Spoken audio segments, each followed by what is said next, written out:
And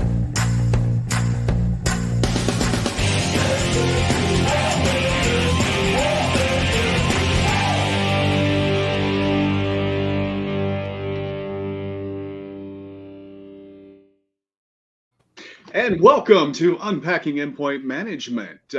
We're coming up now on 2 years doing this show, and we figured it'd be good to revisit the very topic that kicked off this series back in 2021.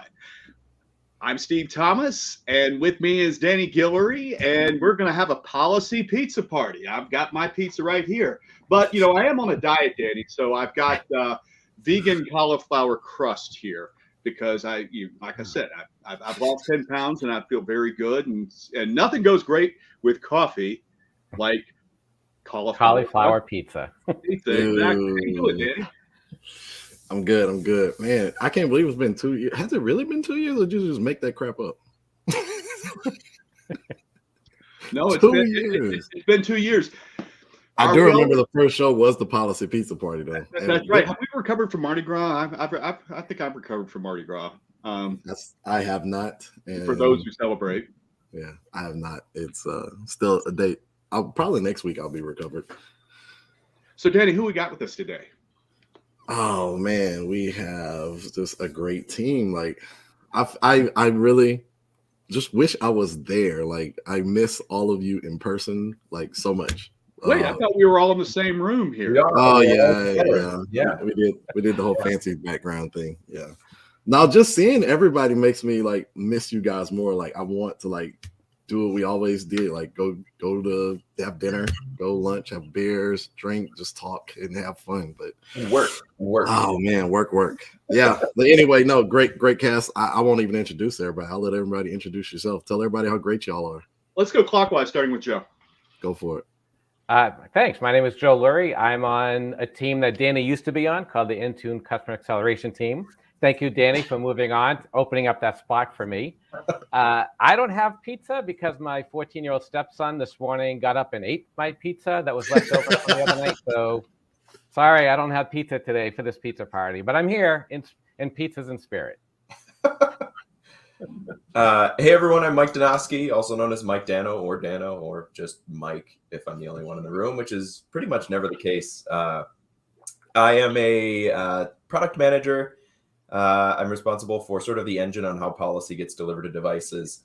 I have a background in Windows Phone, which is always exciting to talk about. I love my Windows Phone. I miss you it still claim that. Like, man, you're brave. You're brave for claiming that you worked on that. Is it your daily driver though? Like, are you still? hey, we'll keep all of that under the camera. My pizza of choice, since it's 8 a.m. on the West Coast over here, I was informed that if pizza's on a bagel, you can have pizza anytime. So we're doing pizza rolls. Oh, that looks so good. Can I see it again? There's no cauliflower involved. Oh, yeah, he's jealous. No, this is good. Yeah, this is. All right, who we got next? Who wants to go next? I can go next. So, hi everyone. My name is Asabri Navathe. Thanks for tuning in. And same, Danny. We miss having everybody around and visiting people, visiting our customers, visiting our teams as much as we used to. But essentially, so I work on the Intune team as a product manager as well. And my main areas of focus are group policy analytics, some of our mobile MDE scenarios, and some of our other larger endpoint security scenarios, and app control and app card, for example. I don't have pizza this morning. I'm also on the in Seattle time, so it's a bit early for me. I need my coffee, or I'm just gonna be a cranky mess here, as my husband can attest. So I'm sticking to coffee this morning. Awesome. And hi, everyone. My name is Laura Aritza. I'm also a product manager alongside Asabri and Mike. I own scenarios related to endpoint security, so all of the antivirus, device control, firewall, all of that good stuff is what I'm working on. And then the security management features that we have and integrations with Defender. I'm also on the coffee train, although I'm coming from the East Coast, so it's not quite 8 a.m., but I have a strict no pizza before 12 p.m. policy. So that's what I'm working off of today. And the coffee's going to keep me going. I'm gonna have to try that. That sounds like a great post Mardi Gras thing I need to try. So I got this question all week leading up to this when we started promoting the show. Steve, what do you mean by policy pizza party? Okay, so this stems from the frustration Danny and I would have about adoption of lightweight modern management. And we're very much aware of the irony as it was us that bred this, because it used to be with a major or minor release of like Windows and Office, be it a major version, minor version, back when we used to do these things called service packs, we would update the policies and release a spreadsheet. And then everybody would get in the habit of like, the new policies are here. The new policies are here. All right.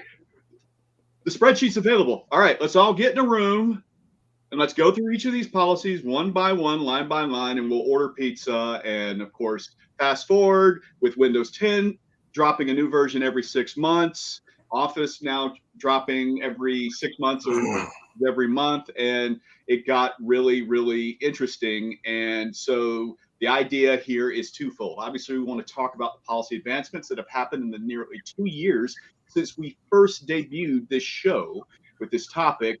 And the second idea is to kind of encourage policy management process transformation to the cloud. That's kind of what we're here today. And of course, as always, take your questions. And it's true too. When I was a config man, actually was an SMS admin back in the day with Windows XP, and you said service pack and XP, SP2, whatever. We would go through that spreadsheet. We didn't get pizza for whatever reason, but we did go through that spreadsheet. We do have a question. I'm going to start asking questions because our listeners want to know. And Jamie asks, what's the difference? I'm going to ask this to you, Dano. What's the difference between a settings catalog and templates? I see I can set policies in both places. When would I use one versus the other? Yeah, that's a great question. I would say, without going I could probably spend the rest of the hour going through the history and why we are here. Is everyone down for that? Can we just, Yeah. So, similar to what Joe was saying is back in the day with all the, thousands of settings in SCCM and going through and configuring them and GPO. Back on Windows Phone, people would go through all 16 settings and figure out how those should be set, right? But joking aside, as we move up and built more MDM settings and more MDM settings became available in Windows, we sort of had an iterative approach to how we were building policy in Intune. And what happened was we sort of built this framework of templates where whenever a new sort of scenario of settings would come out, we would, build a new template, and it was very hand built. And what I say by that is the UI was built for just those settings, and all the settings had to be approved through UI, and they all had their own graph approval you had to go for and stuff like that. And it was very iterative, and it was very much sort of hand built in that case. And then we ended up getting things like device restrictions, where it's more of kind of everything kind of lands there if it doesn't land somewhere else. And then other settings are used in different scenarios. So what you end up with is you can set BitLocker 6 different ways. And I think that's actually not an exaggeration. I don't think I'm counting scripts. And so as an admin, you're looking at, instead of looking at a list of settings, you're looking at a list of templates, and you're like, okay, I know I just saw BitLocker and compliance. Why is there another BitLocker thing here? And if I go to endpoint security, it's over here. And if I go to here, it's over here. And so 2 years and 2 weeks ago, actually, we launched the settings catalog. And what the settings catalog is it's sort of the first window open to what we call the unified settings platform, which is where we're working with Windows to go back and rebuild all of our policy infrastructure based on sort of these dynamically generated settings, which is a joy for me, because when I started as a PM on this team about 3 years ago, most of my email was, hey, where's the setting? Where's the setting? And we're working on it, and we're adding them, and it's, you don't understand, it's this big process. We have to do this. I got an email last week. Someone said, where's the setting? I popped open the settings catalog. It's already there. And so the settings catalog is really just, we've built all these settings. If you want to use them and you want to sort of, exactly what you're looking for, go ahead and build this thing. I've seen people go through the CIS baseline and build out, all the settings in the CIS baseline. in the settings catalog, but when to use templates is really back to that scenario focus. So in endpoint security, Laura and Asavri, some of our other teammates have gone and made some really nice sort of curated templates off an endpoint security where they do a little bit more of what you'd be able to do in the settings catalog, like the reusable settings and firewall and stuff like that. So if you're working on a specific scenario, look for a template. If you just know like a handful of settings or even a couple hundred settings that you know that you want to set, maybe you're, like I bet a lot of people can relate to, you get a big spreadsheet from your security folks and they say all these reg keys need to be set. And then you're going back and sort of creating all of those settings off in settings catalog. You can do that if you like. The main point is that now everything is going to be off the same backend. So it makes it a lot easier for us to iterate very, very quickly. And it makes it a lot more straightforward when we have like a template with the same setting as a settings catalog, being able to compare them and all that good stuff. So we've simplified everything. We've made everything uniform. And then it's really just player's choice. If you want to do a template, you can do that. If you want to do a settings catalog, there are a few things that aren't in the settings catalog, and we're going to be adding some pointers. So if you go in there right now and look for Wi-Fi profiles, we'll point you over to make a Wi-Fi profile over in its own template. So neither one of those is being deprecated, right? We're not going to deprecate templates in favor of catalog. No, and roadmap-wise, what you'll see is like settings catalog will stay. We'll start to rebuild some of the templates using the same backend. In fact, we just sent out comms yesterday for folks who have older antivirus profiles. We're going to start migrating those over to the new platform, and then we're just going to keep on moving those over. You're going to see in an end state where we have settings catalog, templates, and baselines. The difference between a baseline and a template is a baseline just has recommendations, and then long term, once everything's sort of use the Lego brick analogy. Once everything's uniform, we can do some cool stuff like some more advanced policy management and whatnot. I knew that was going to be the first question. I mean, admins get confused as to where to set what where. I mean, this is good because we don't have to worry in the future about overlapping and stepping on. So I have a question off of that though, like, and not to take up because I know there's other questions, but what happens if me and Dano work at the same place, and today I set it in templates, and then somebody else goes and it's like, I don't know what the hell Danny did because he's on vacation. So I'm just going to go set it in endpoint security or something or somewhere else. What happens? Yeah. So good question. And I want to point one other thing out first before I answer that is a lot of people, some of the confusion, what I think it comes from is we sort of did a long push to get endpoint security to where it is. So we did a lot of investment in endpoint security. So people see, oh, this is the new shiny thing. That's what we should use. But that's really, think of it as what we want to do is device configuration is everything. Endpoint security is like a slice of that, sort of like a scoped view into just that. So we'll be bringing some stuff back over into the device configuration area. Back to your actual question. If the values are the same, you're good. In fact, like the way everything works is it goes into a computation library. It gets made down into like the smallest granule CSP value mapping, gets sent down to the device, and when it comes back out, we'll actually go and populate the reporting for both policies. Where you're going to do an issue is if you have conflicting settings, which is same setting, same target, different values. Some of this is okay, like we'll do merge on certain things like ASR rules, and there's certain areas where we'll actually merge the list. But for things like if you put Bluetooth off and I put Bluetooth on and it's targeted to the same user, what will happen is the one that was there first will stay. The new one will report as a conflict. And if a new device enrolls and we don't know how to resolve the conflict, we won't send the setting down. And that's something that I think the last time I talked to someone about, they're like, oh, we got to go look at some conflicts real quick. Easiest way to resolve that is to take, figure out how you want the setting to be set. And then if you need to create another group and add it to an exclusion of the other group, that's the way to do it now. But I will say we're also looking for a lot of feedback, and we're doing a lot of brainstorming and thinking right now on how to handle that better. So it's definitely an area we're aware of, the whole conflict management. Thanks, Dano. We have a question from Brett, and you did mention something about firewall rules, and it's a perfect segue into that. But I'm going to go to Laura to answer this, at least part of the question. Brett asks, any tips on importing Windows firewall rules from group policy to Intune? What happens to the domain profile for AAD join only devices? There's a lot of questions within this, so I think I'll start with those. So any tips on importing the firewall rules from GP to Intune, and what happens to that domain profile? Yeah, for sure. So I can address the first part of the question on importing the rules from GP to Intune. So in general, we do have a solution that Asavri actually owns for importing group policy settings into Intune. It's super cool if you haven't seen it. And that allows you to have a really great view into the settings that you're trying to map over to Intune. With firewall rules specifically, we don't have the full support for that scenario. It will call out that the settings are supported, so you know that they are available for you, but it doesn't get as granular as we do with other types of settings. But specifically for the firewall rule case, since we know that this is something that tons of customers will go through, there is a public script that is available for you to do this process, and it'll tell you exactly how you can import your set of firewall rules from GP and how that maps over to the Intune policy.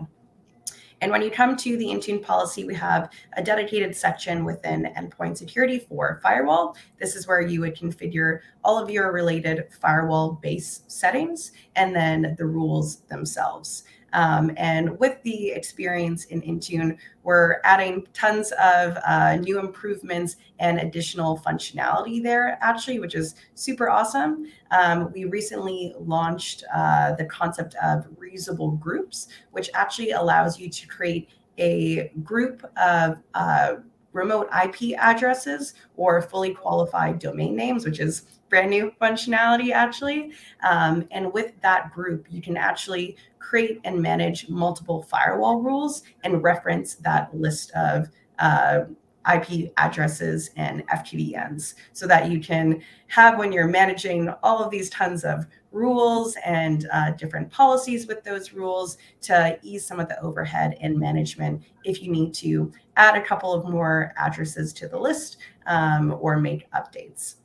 So things like that to make it easier to manage your rules is something that we're heavily investing in right now. And the reusable groups concept is one part of that. But we also understand that when you're managing tons of rules, especially if you're going from GP to Intune, it can be hard to troubleshoot where there might be some errors or things that you want to tweak in the reporting to see how it's getting sent down to the client. So we're making some improvements actually to how this gets applied on your set of devices and making it easier to distill in the troubleshooting process where things might not be configured correctly. So all of those things that I mentioned is what we're heavily investing in. So you'll see that come iteratively throughout our different releases for better troubleshooting and then making sure that it's easy to manage generally over all the rules that you have. Cool. Asari, do you want to comment, add anything to that? Anything group policy analytics can help with there? Yeah, so, well, I think Laura covered it in her answer, to be honest, but just to reiterate, I think my understanding of the question, if you do import settings within the firewall CSP with from that map to the firewall CSP and MDM in group policy analytics, today the behavior is that we will show you that it is supported, but unfortunately, we don't have the migrates supported for those settings. That being said, the actual firewall experiences that Laura just defined are awesome and getting better in endpoint security. So, starting your profile creation experience with that should make you delighted in that sense to meet your needs through endpoint security. Cool. Yeah, I'll also call out that we've published a couple of blogs on the tech community site to specifically go through cases where here are some general tips and tricks for like tree-state and troubleshooting your firewall rules and also the script that I'd mentioned. Mm-hmm. So all of that is public knowledge, but then we're also taking the next step to actually build it into the experience so you don't have to check the blog. But there's lots of community chatter about going through that. That was an impressive answer, especially for a question that had a lot to, wait for it, unpack. So speaking of, and I know we have more questions coming in, but I do want to ask the second part of that question. Maybe Steve, maybe you know this. What happens to we have the domain profile within Firewall. Now that we're moving our devices to be cloud only, there's no concept of that domain anymore. What happens to domain profile that's on the device? Is there still that concept of a domain profile? That's the second part of Brett's question. I forgot. Let me call 1998. Hold on. Domain profiles? I think he's calling Dano.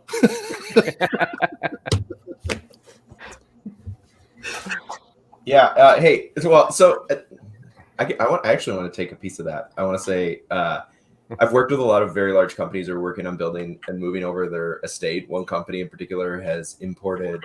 I'm going to mess the number up, but I want to say it's. The Sovereign might know. It's. I think I want to say 12,000 GPOs into GP Analytics. Most of their firewall rules. They've uploaded their entire estate 3 times. There's a couple different ways to go about this. My recommendation is you can either comb through it before you upload, and comb through it after you upload. You can think to yourself, let's build our MDM estate like as a greenfields and leave everything in hybrid Azure AD join, and then sort of like have this idea of what everything's going to look like when it's Azure AD join, and leave behind like they were asking about. There was some policy in there, still calling it remote server, terminal servers. Stuff like that. There's some and stuff like that. Not to call it, if you're watching, we love you. But yeah, so there's some old stuff in there. I think that's no surprise to anyone. You can leave it behind. And then also in certain areas, you might see when you upload your group policy analytics, your GPO, that it says like, oh, this is not supported, it's deprecated. That's going to be the case sometimes. And sometimes with the migrate feature, you can create a settings catalog policy, but there are cases where you want to maybe not import that and sort of think it's like miniature IT projects that might be there. Like, hey, maybe we should move to passwordless because these GPO password settings we have won't do anything on an Azure AD machine. So it sounds like there are. I'm trying to like find the questions between the lines that customers are not asking, but like, it sounds like there are settings that older settings, the archive settings customers are holding on to that you're getting questions on how do I do this? Yeah. And they don't necessarily need to. But how do you have that conversation? Because I know for myself, even dealing with some of it with cloud attached, some of those conversations are difficult. Like, why are you still trying to make an apples to apples transformation when it's really an apples to orange? Exactly. When I think of that domain profile and firewall, I'm thinking more maybe conditional access policy is actually the better place to go with that. I'm going to allow access based on the geo that they're coming in from, type of thing, as opposed to letting my firewall do it, right? I think I would use conditional access as part of that modernization journey. It's, as Steve said, you're not going apples to apples. You're not taking your on-premises infrastructure and moving it to the cloud. You are starting, and as Dano, I think, was starting to say, you can start fresh with those CSPs instead of migrating them in, because you do have 12,000 group policies when really you only need these specific settings. So I think there's sometimes you have to think of a different way to accomplish the same task. Exactly, because those pizza parties that were happening every 6 months were always deltas. They never went back and removed policies. They were always adding. Yep. Or they just unlink it. They're like, what does this do? I don't know. It's causing some issues. Let's just unlink it. And then 12 years later, someone's like, should we upload this to Intune? Yeah, that's a great call out. And yeah, definitely either scrub it beforehand or use group policy analytics, import the policy and scrub it before you assign it. Call that admin and ask, what's this net meeting policy here? I always use Active Desktop from Windows Vista as my example of policies you probably don't want to bring into Intune. And actually, Danny, they're complaining that we took our fax machine down. They've been trying to send questions. So like the thing that it's been a while. I mean, y'all have had these conversations more newer than I have, but it doesn't seem like a lot. Like technology has changed, yes, but there's still work that needs to be done, because the easy button of upload here and forget is probably still the bad thing to do, because you're taking junk in, junk out. Now, I remember this with Configuration Manager, right? You upgrade from one to the other, and I just want to like junk in, junk out, and like technology has changed to help you understand it better, but not taking the time to understanding it is still going to put you in a bad spot is kind of what I'm hearing. You still need to put the effort in to understand what you're looking at, because if you're bringing trash in, you're just going to wind up with more junk to sift through. Right. Anyway, I'm going to get off the soapbox. We can move on. You can't forget the A in group policy analytics. Analyze it. Yes. Yeah, sure. In some settings, you'll go look up, and the tip will literally say, "We do not recommend setting this setting. Please don't." You see that with Aria's blog on 25 settings not to set for Windows updates, right? Yeah. So there's some stuff that doesn't make sense anymore. There's some stuff that, they say sometimes working at Microsoft is like ordering pizza for 100,000 admins. What do you order so that everyone is enjoying their pizza? And, sometimes you just get everything on it and people can pick off what they don't like. Sometimes you get the weird anchovy setting that is like custom built for, 15 companies and no one else should really use it. Somehow it works its way into a baseline, but the baseline recommendation is to leave it as disabled or like leave it as off or something like that. So when in doubt, ask your security team. And we're working with some of the benchmark and baseline folks to make sure we can clean up some of that advice so that folks aren't, sort of chained to the security baseline that's recommending on-prem settings from a little bit ago. So. Speaking of pizza, cauliflower pizza and coffee was a bad idea. All right. With that, let's go back to something you mentioned earlier, Dano. You were talking about conflicts, and Danny asked a question about conflicts. Stephen has a follow-up question on, is there a holistic way to know before you actually set the policy that, hey, this is going to be in conflict with this other policy setting that's already been done? There isn't a great way to do that other than crawling policy. You can script it and look for, like, the way that you can do it is you can find the setting name and then inspect policies to see if the name's in there, but it's definitely feedback that we'll take.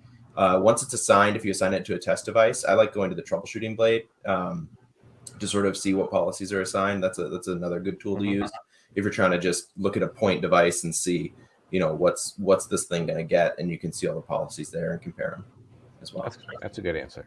Thanks. Yeah, I'll also call out that we have some specific reporting experiences for after the fact viewing where there is conflicts. So we just did a big revamp to our policy reporting experience. You might see that for settings catalog type policies. And then if you've created anything in endpoint security within the last year or so, we have some improved ways to look at how things are applying to devices, and from there you can sort of see the conflicts that might appear.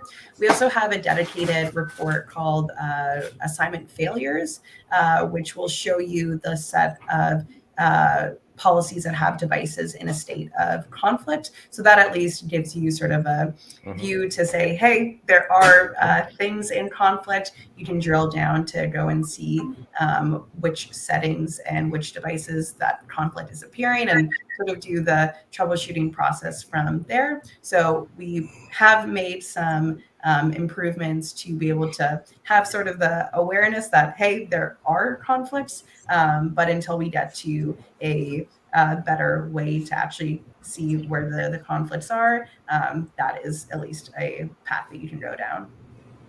Thanks. Yeah. Speaking of conflicts, we actually have a setting called MDM wins over group policy, or MDM wins over GP. And Joe, not myself, Joe is asking, so we have this set and we are moving policies over. And so we've set this so that MDM wins over GP. So I have two questions. One, are there scenarios when that doesn't work? That's not one of his questions, but I know that it doesn't work all the time. So can you describe when MDM wins over GP won't work? But also, how long does Microsoft recommend that you let that policy saturate before you eventually just remove it from group policy altogether, before you remove that setting from group policies? And I think probably, Dano, I see you shaking or nodding your head the most. Yeah. So I'll start with you, and you can pass that along. So MDM wins over GP is a setting where, first, where it works and where it doesn't work. It works very well with policy CSP, which is where the vast majority of settings are. If you open up Windows documentation, maybe the Windows documentation for CSPs, and you look under policy CSP, it has the vast majority. I want to say it's about 90%, if I was just taking a stab at it. It'll work for that. And basically what that will do is if it detects that there's conflict over the registry setting, it'll go and change that. And policy CSP is really mostly registry based.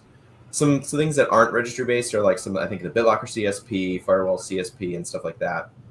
where you won't get, I don't know if you'll get the MDM wins over GP functionality. I think they have their own logic built in.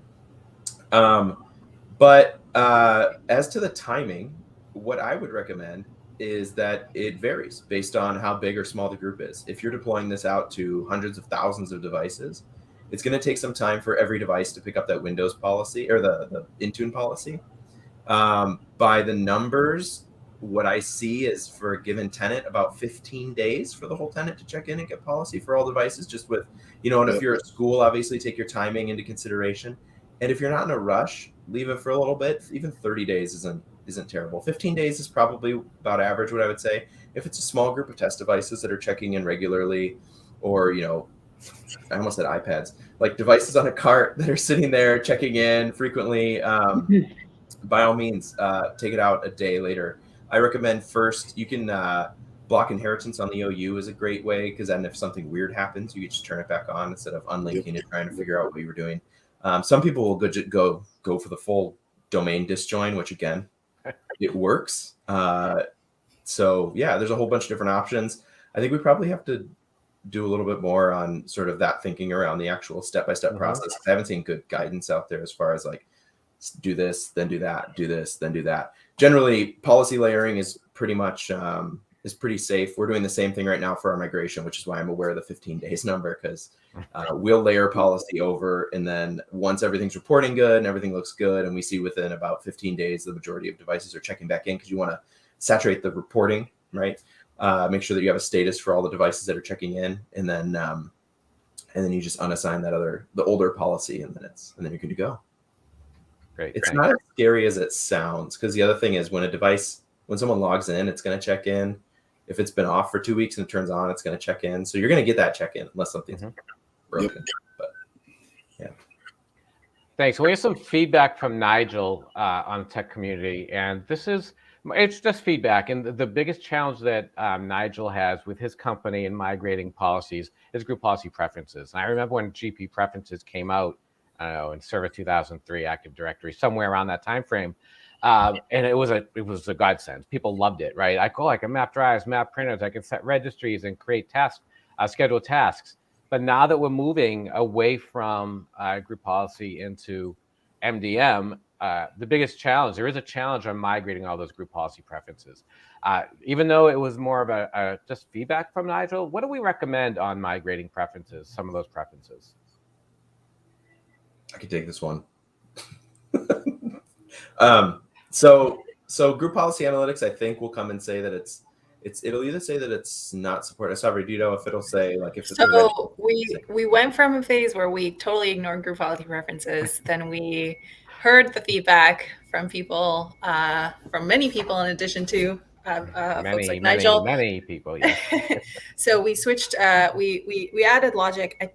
I want to say sometime early last year to actually parse the policy preferences. So they will show up as, I believe they'll show up as not supported, but they will contribute to your overall MDM support percentage. So it's not like we're just throwing them away. If we parse them from your group policy object during the analytics import phase, but unfortunately they'll kind of go into that not supported category today. There are different ways of doing things that you were doing with preferences too. That's the other thing. It speaks to the holistic cloud transformation. I mean, when I hear lack of preferences, people always go back to map drives and printers, and again, there's different ways of achieving that result. And at the end of the day, reassess what you were actually trying to do with the preferences. It's back to the whole comment earlier, right? It's like there's the easy button, and if you do it the easy way, it's probably you're not thinking about it the correct way. If you just want the button to press and make it easy, and you probably need to look at what you're doing and reassess, because you have newer technology. It's uncomfortable to do the new thing or go out and explore the thing that's going to take you 2 days to look at, evaluate, and implement versus, I did it this way and it took me 5 seconds. Well, if you learn something new, you can progress farther. Some easy buttons are good if they're new. Like cloud config and some of the guided scenarios. Are we going to have? By the way, guys, are we going to have any more push button scenarios for policies? In the future, or we have ADMX import now. Ooh, I was just going to ask that question when there was a lull, if that would help in this case. Yeah. So Great transition. Look at there. Thank you. I'm gonna send you some real pizza. Well, we want to find we want to make the job of an Intune admin potentially as easy as the job is of an electronic musician in concert. You know, just push a button.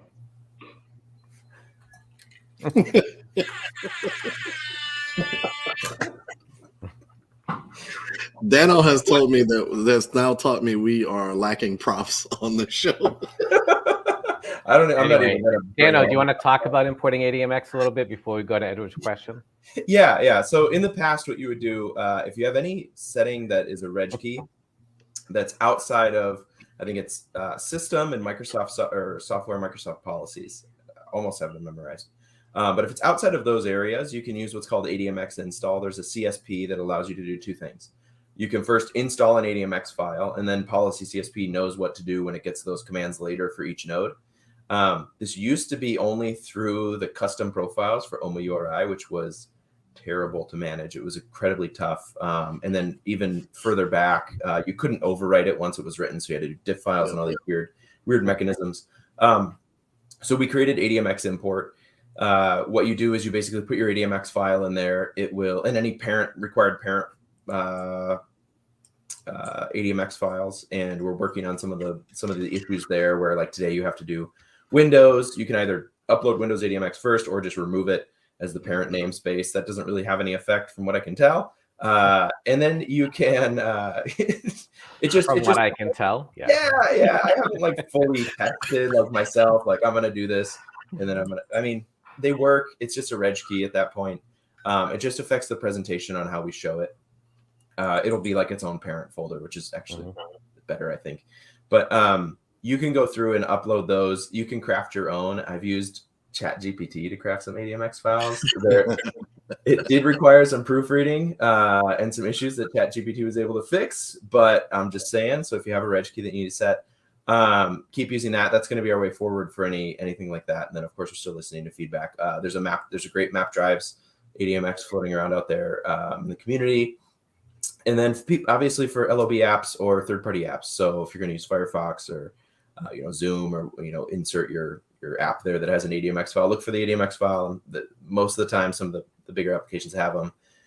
Or if there's reg keys, you can try your hand at writing one. But we're also thinking about that as far as like how can we make that easier for folks. But at the same time, we don't want to open up all of registry just because there's some stuff in system and Microsoft software that is a little touchy. You can break some things pretty quickly. And then, of course, we're listening to feedback and opening up where we need to. So, like, what are some places? I don't have exact names, but like, there's other settings where people have really come and said, like, we really, really, really need to set this one thing, or we really need to set these couple keys. And you're probably right, and it's something that you would want on an Azure ADJ only device that's only getting MDM policy. So we're still listening. We added some stuff. We just added some like 6 user rights policies last week. So we're still adding stuff. How about stuff like Office policies? Is that something like, should they set Office policies through a settings catalog, through an imported ADMX, through office.microsoft.com? Like where are those, should those be set? Yeah, for MDM joined devices, set them using the settings catalog. We've imported all the Office settings. We keep it up to date. And we're going to be adding more that are on the docket. So some other internal Microsoft apps that we'll be adding in to the settings catalog for what we call global ingestion. And then we've got, so you mentioned the Office policy. And also if you go into the app section, we've had some questions about that. My understanding is those are for devices that aren't MDM joined, that you want to manage policy from the cloud for Office. That's my understanding. And it's a little bit confusing because I think it says Office 2016, but it does. It applies to the most recent versions of Office. That's when they switched over. So Office 2016 and later. Yeah, exactly. Yes. Yeah, and I know we're going to be adding the Office baseline at some point. I think that's coming up soon. So that'll be a dedicated place with the recommendations of how to set those. So yeah, when that comes out, that'll be very exciting. That's awesome. All right, we're going to have a question. I'm sorry, I was just going to say it's going to make it so much easier. Yeah.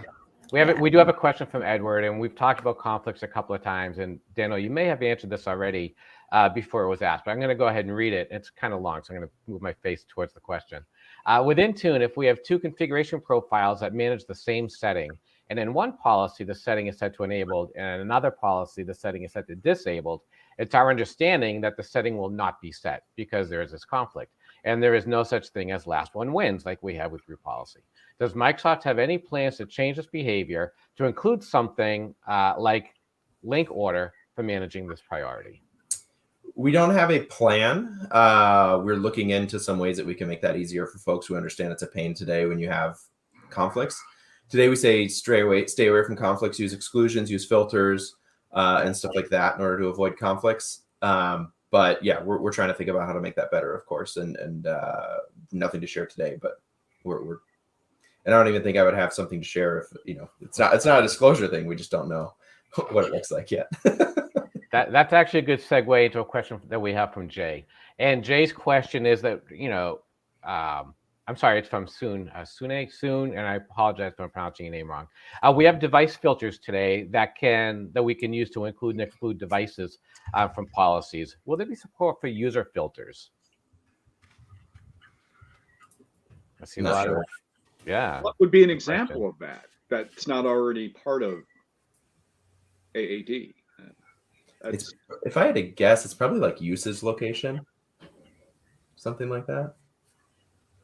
Yeah, we've gotten that request before. That's a Scott Duffy question. Please harangue him on Twitter. He will answer you. He will. All right, let's move over to the question from Aaron.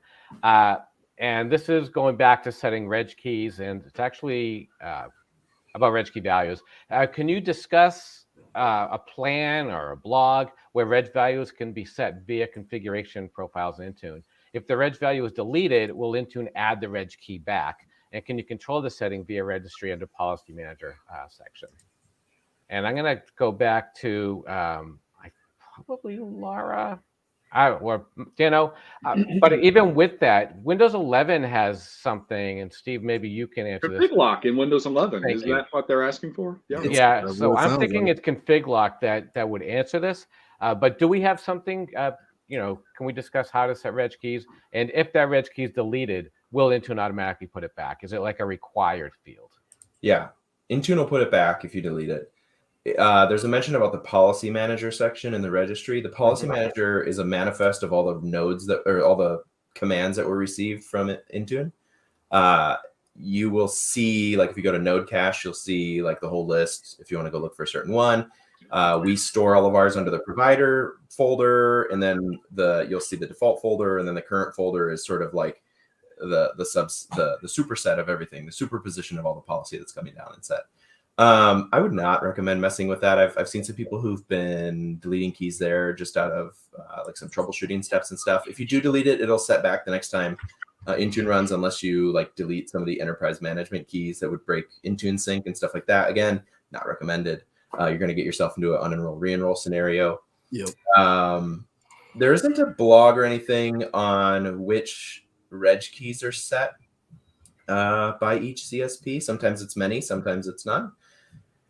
I think that's the question. Yeah, I think our client CSP section in our Learn docs describes like the settings, if there is a reg key, and I think how we can find that on Learn, right? Yeah, there's some ADMX backed settings that'll tell you exactly what the reg key is. It'll tell you what the GP friendly name is. But if you're using something like the device lock CSP where there's no correlated like group like ADMX setting, it's just the CSP. I don't think we specify the reg key. Yep. My mind originally went right to config lock in Windows 11. And granted, it's Windows 11, so you need to get up to Windows 11 for config lock. But for those of you that don't know what that is, and Steve, maybe you can elaborate a little bit more. Basically, if an end user deletes a reg key, that's a required key to be there. Windows 11 automatically puts it back, even if that machine is like in airplane mode. It's just like that key is always going to be there. Steve, did I do it justice, or is there anything more? I mean, well, the problem we run into a lot of times is for various reasons, local users for their own devices might be given a certain amount of privilege. Now, of course, I can rant all day about why it's never a good idea to have users as local admins, but in the case that they might be and actually access the registry and go in and try to undo something, EPM. yep, BigLock will put it back. Yes. Yeah, and I say Windows 11, but it's really Windows 11 Secure Core PCs. Yeah. So it's right. All right, let's move on. There's a question from Jay about third-party apps that may have their own CSPs. Is it possible for a third-party app to have their own CSP for MDM as opposed to each and every one of their customers importing that ADMX file? I see sneaky smiles all around. Like no. I think I read that as, would Microsoft ever work with Adobe? Lost him. Would we ever work with Adobe to let Adobe or to have Adobe build a CSP that we natively host in Windows? That's your question, Joe. Probably so. Man down. It's all the servicing today is directly through like Windows builds and things like that. So it gets a little interesting as how we service CSPs. The reason I'm smiling is because there was like a really old Windows mobile framework for inventing and installing your own CSPs that is in a derelict state. I think all the code's gone from that, but I think I've heard of some folks messing around with that and getting it working. But I think for that, we would partner and use ADMX install for that. Really, from what I've seen, with the exception of just in-house Microsoft apps, most of those ADMX that we come across are using well-known reg key locations that are outside of some of those restricted locations. So we would be working with the ADMX side on that part. But we are always interested in extensibility opportunities and stuff like that. So I'm not saying no, but not now when I don't have a plan for it. Sabri, here's a good question that you might like. This question's from Michael. We've imported all our GPOs into Group Policy Analytics tool in Intune, and most fall into no MDM support. Is there any plans to add more policies from GP to Intune in the near future, or different ways to add these? Example would be like the policies in Windows Components, Search, etc. Yeah, so in terms of like any big kind of integrations or updates to GP Analytics based on updated mappings or anything like that from Windows, right now there's no plans to do one of those. I think some of the major updates that we made based on kind of working with the Windows team to kind of list a lot of the settings that were technically supported on CSP but were blocked. That happened, I think, about 2 years ago. So there's no major update like that. That being said, it is very possible that at least the example given in this question, the Windows component search, it could just be a issue of maybe a version or some sort of other reference issue where GP Analytics might have hit a snag in trying to figure out the MDM support percentage. So maybe, if you can reach out to me, or either via the feedback tool or even Twitter, if that's possible for you, we can just take a look and figure out exactly, maybe specific to that GPO, if there's an issue with why that's not showing up in MDM support. We have done a couple of updates last year on things that were officially marked as either deprecated or not supported by the various CSP owners or setting owners on the Windows side. So unless it explicitly falls into one of those categories, in which case it's meant to say MDM support, but we can look into it on that one. And two, like search might have changed since whenever that policy was there. There might be a different setting for it. You see that a lot with like search bar, anything taskbar related, where that experience changes from Windows version to Windows version. That was my first thought when I saw that question. I was like, things change so much that that policy may or may not be applicable, maybe, and depending on what your build is in your environment, it may be applicable for some, not the others. I mean, it's more of that back we were talking about earlier. It's like you got to peel it back one or two more layers. It takes more work to figure it out just because it's not supported. Well, it may be supported for some, but not all. It could be a server setting, right? Maybe it was set in group policy for your Windows servers, and that's a setting that just simply doesn't exist on Windows 10 or 11. Yep. We'd have to break it down to setting by setting to see why that would be happening. We have one more question from Steve, and I'm sorry I had to step away for a minute. Apparently I was jittery, so I should be back. I must be too much Java, as we like to say. Question from Steven. If we want to control everything through settings catalog only, how do we import exact copies of a disk encryption policy from endpoint security and security baselines? Can we get a single pane of glass to see all these settings? Right, because we have settings catalog, we have security node, we have security baselines. Is there a single pane of glass where we can just set everything through settings catalog? So today, all the settings are available in settings catalog, but like as far as the import export thing, the BitLocker template today is on our older policy engine. So we will eventually build that out on the new policy engine. You can create your new policy there and it'll be security. The same thing as the settings catalog, the universal settings platform. In that case, the graph side gets really easy because the only difference between the graph call between the settings catalog and a template, there's a little tag on the bottom that says it came from a template. So if you were to hit F12, I love doing this, hit F12, take the network capture, look for the 201 to configuration settings or settings configurations. You can capture it. You can even right click and save it as a PowerShell. Customize it as you like, and then re-import it as a graph call in Graph Explorer or something. You can do that. I can see everybody fiercely typing, I need directions on how to do this. We're going to make it easier. We're investigating right now doing an import-export button. So it just what I'll also add is I know that the question started with if we want to control everything through settings catalog, and Mike sort of talked to how you could do that. But there are cases why you might want to have separate policies for each of those. Specifically in the endpoint security node, that's where we invest the dedicated template experiences to curate, okay, here are all the full set of BitLocker settings or firewall rules or all of the ones that we support there. And that is where you'll get some of the enriched experiences when it comes to dedicated like AV reporting, for example, and you can see where there are like cases of malware that we've detected in some integrations with like Defender data. Also, when it comes to like managing your firewall rules, that's where we're having those dedicated curated experiences for you to be able to manage your security related settings in that improved way. So what I'll say to that is, yeah, you can go and use the settings catalog. It'll be easy to just go to one place and you can see all of the policies. But if you want to get the true value of all of the investments that we're making and have that rich experience, that is where you would sort of go to endpoint security to get all of that. And also to touch on the point, because the question called out endpoint security and baselines. With baselines, we have a full dedicated set of experiences that you wouldn't necessarily get through settings catalog.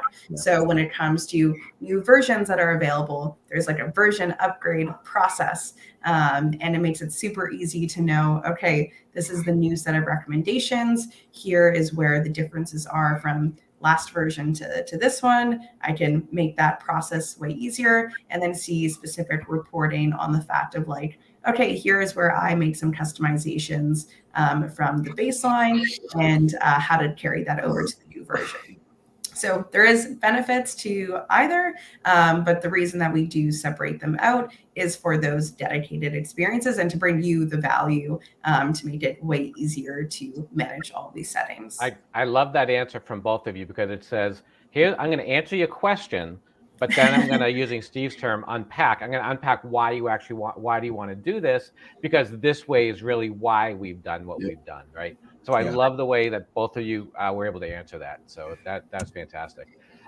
There's one more question that I get all the time. So that I don't see this on the tech community comments, but I get all the time is with AGPM, the Advanced Group Policy Management. We're going there. Okay. Yay, my favorite tool. I loved that tool. I really did love that tool. On April 14, 2026. So again, April 14, 2026, the AGPM.